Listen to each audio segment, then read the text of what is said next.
Jonty, another Thursday, another opposed session. Just as the rain starts once again, we'll try and see if we can work our way through it. But you've had the One Lancs Regiment down tonight, bit of an opposed session, yet again, just to get some bodies in front of yourself before going into the game on Sunday. Yeah, that was something that was organised a bit ago. They got in touch with Des, April time. They've got a memorial game at Waddington on the weekend, so they got in touch.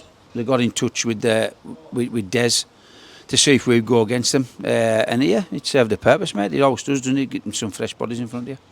Like you say, something different. Like you say, getting some fresh bodies. Obviously, they won't have seen you, I imagine, an awful lot. Obviously, you won't have seen anything of them. So, just to see how it goes against, you probably a few things you want to try after your video review of Halifax, and looking to put that into a bit of practice before going into Sunday's game. Yeah, it's good, and it's been a bit disruptive tonight, and that's not a bad thing because it puts us in positions that we're not used to, and we've got to deal with that, and hopefully it'll serve a bit of a purpose, and we've got something out of it, and hopefully we take a positive into Sunday.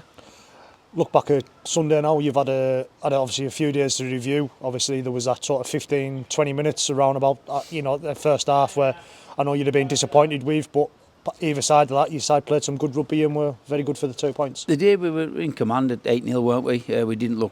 We looked totally in control, to be fair, and then we put one attack and kick dead, and they get a 7 tackle set, and there's repeats and penalties, and then a try, and then they kick off, and we go on to touch on tackle 1, then another repeat and a penalty, restart and a penalty, and they get another try, and it flips the game in 10 minutes, Jordan, and it just proves, like we say every week, regardless of who you're playing, if you're on or on, bottom of the league, put 12 points on us in 10 minutes, you know what I mean? But I thought the boys responded really well in the second half, and we were really good.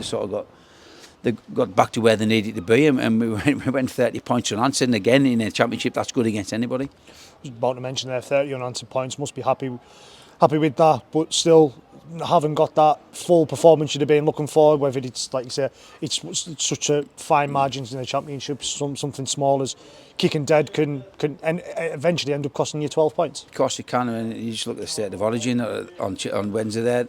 Queensland give a penalty, we have to go on set for set, and they don't see the ball again hardly in that first half, so it doesn't matter at what level we said against Egremont when we went against Egremont down here on a post session. It's rugby league, momentum changes and things happen in games that change that momentum, and that's what happened on Sunday. We just sort of clocked off next job after we put the kick dead, and it just gave them a bit of a leg up, and to be fair to them, they were all right for 10-15 minutes there, but like you say, half time come at a good time for us, and I don't think we were ever in any doubt of losing the game. It was just we need to get back on what we've done right for the first 25 minutes, and we've done that.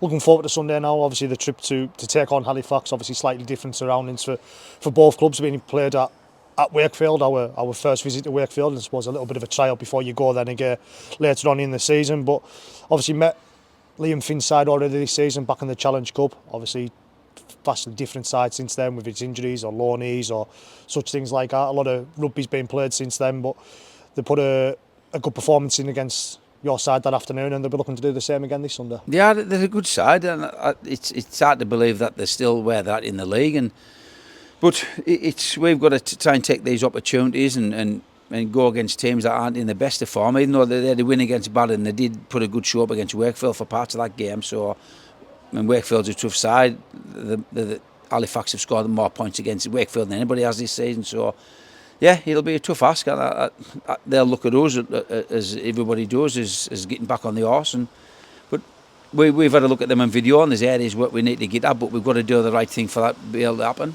Company and weather coming in once again, so I won't keep you too much longer. How's sort of the squad looking going into Sunday? Obviously you're missing a Dean, we've got one match ban.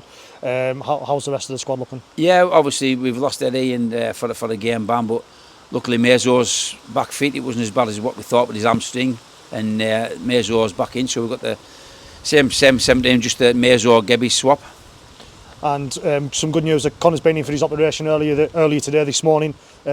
3 to 4 weeks should be, or maybe a little bit longer. Yeah, I think when they went in, before he went in, it was going to be a 2 to 3 week rehab type thing. But they've found a couple of things in his. They've done quite a bit. He sent us what the list was, what they've done, and he reckons about 6 week return to play, or return to train. So it is what it is. He's had his knee up done, which is good. So we're looking at maybe end of July.